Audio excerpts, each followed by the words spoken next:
I once had a conversation with a very famous Christian leader, Dr. Martin Lloyd-Jones, who was probably the greatest preacher I heard. He was a Welshman, and he was of the same generation of John Stott, from a free church background, not an Anglican.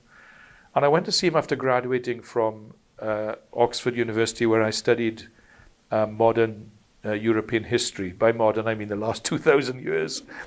And I asked him, do you think I should go to theological college? Nothing against the institution of theological colleges, but he surprised me and he said no. He said, you've studied European history, you should have been taught how to think critically and analytically. What you need to do is to keep up your reading. And he said there's a difference between being technically trained theologically and learning to think theologically in terms of applying biblical principles to every sphere of life. And he said the mistake a lot of young people make in Christian ministry is they stop reading. He said you can usually tell if they are speakers or preachers within a few minutes because they're repeating lots of stories or lots of things from the past. And he said to me, he wasn't against theological training, and in fact I did it subsequently in Paris, but he said, find an older man and ask him if you could meet with him once a month to discuss what you're reading. And having the discipline of meeting with someone will actually keep you accountable to actually read material. And he said, read widely, read heavy books, read biographical things. He said, I've never been able to read more than 20 pages an hour. I'm not a speed reader. But so he said, make sure you digest what you're reading. He said, read commentaries, theological books, but as well as lively testimonies and life stories. And he suggested an older person to me I could meet with. And I actually met with him about every 6 weeks for 35 years. He just died 2 years ago. He's a very different personality to me, but somebody who read widely. And those meetings, actually sitting in a car outside a 14th century ruined castle near where I live, the place where Henry VIII was born, the famous King of England, discussing for 3 hours at a time what we were reading, talking, sharing stories, praying together, was really formative in my Christian experience. The other person that I was helped by as far as reading is concerned was Francis Schaeffer, the great Christian thinker and apologist.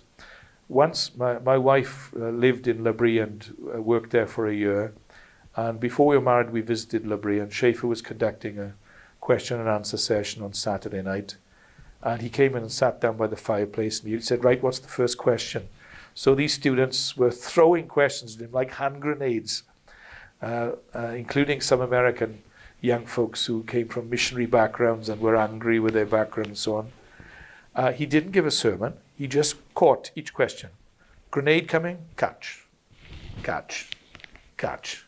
And in his answers, he referred to some of the books he was reading, some films, the theatre, drama, and so on.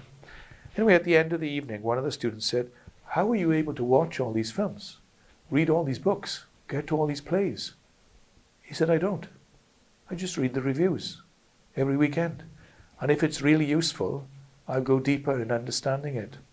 And I learned from that the importance of both reading heavy tomes, but also reading articles and reviews, because they get to the center of the article very quickly. And actually, most of the illustrations and quotations I get both for purposes of engaging with non-Christians and in terms of understanding the culture and trying to bridge the world of the scriptures with the contemporary world in which we live, come from reading reviews every week. And since I heard Schaeffer say that 40 years ago, I basically read the culture reviews every weekend in our culture in the Times newspaper. It's just 8 pages of information about new books, theatre, film, and so on. Helps me to keep in touch. So I think it's important to both read books and read sharp articles, which in 1 or 2 pages get to the heart of the article.